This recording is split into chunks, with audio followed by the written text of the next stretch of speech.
Hello guys, welcome to our channel flavours. আজকে আমি আপনাদের তৈরি করে দেখাবো ইলিশ পাতুরির রেসিপি। তো চলুন দেখা যাক ইলিশ পাতুরি বানাতে আমাদের কি কি উপকরণ লাগছে। ইলিশ পাতুরি করতে প্রথমেই আমাদের লাগছে ইলিশ মাছ, হলুদ, লবণ, কাশ্মীরি লঙ্কার গুঁড়ো, সর্ষের তেল, শুকনো লঙ্কা বাটা। প্রথমে আমরা ইলিশ মাছটাকে ম্যারিনেট করে নেব। তার জন্য দিয়ে দেব লবণ, হলুদ, কাশ্মীরি লঙ্কার গুঁড়ো, দিয়ে দেব সর্ষের তেল।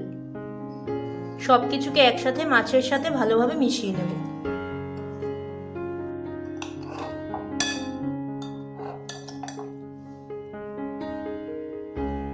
এবার এর মধ্যে দিয়ে দেব শুকনো লঙ্কা বাটা। সব কিছুকে আবারও ভালোভাবে মিশিয়ে নেব। এখানে আমাদের মাছ ম্যারিনেট করা হয়ে গেছে।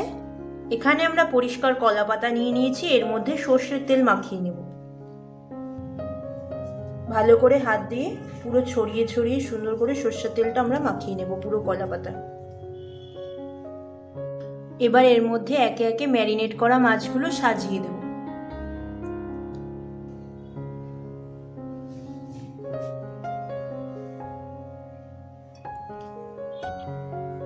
এখানে আমাদের মাছগুলো একে একে সাজানো হয়ে গেছে। এর উপরে বেঁচে থাকা একটু লঙ্কার ব্যাটার উপর থেকে দিয়ে দেব।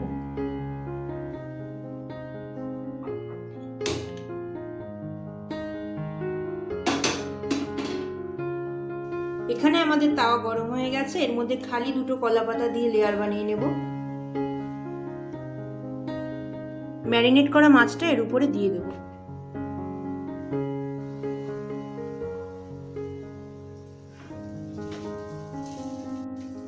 এবার গ্যাস সিম করে 25 মিনিটের জন্য হতে দেবো এক সাইড। তারপর আমরা পরবর্তী স্টেপ দেখাবো। এখানে আমাদের এক পিঠ হয়ে গেছে। এবার আমরা এটা উল্টে নেব।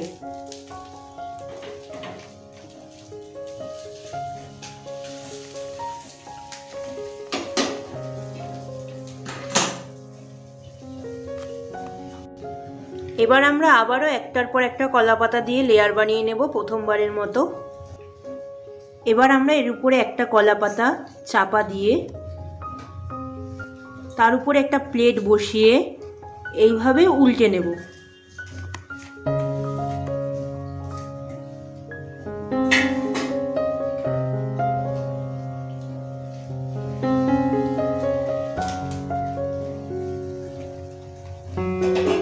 আমাদের এটা উল্টানো হয়ে গেছে। এভাবে আমরা প্রত্যেকটা ভেজে নেব। আবারও আমরা গ্যাস সিম করে 15 মিনিটের জন্য হতে দেব। এখানে আমাদের ইলিশ পাতুরি তৈরি হয়ে গেছে। এবার এটাকে আমরা পরিবেশন করে নেব। ব্যাস তৈরি হয়ে গেল আমাদের আজকের রেসিপি ইলিশ পাতুরি। আজকের আমার এই রেসিপিটা যদি আপনাদের ভালো লেগে থাকে তাহলে অবশ্যই like, comment, share and subscribe করে দেবেন। আজকের মতো ভিডিওটা এখানেই শেষ করছি। দেখা হবে আগামীকাল নতুন পর্বে নতুন একটা রেসিপি নিয়ে।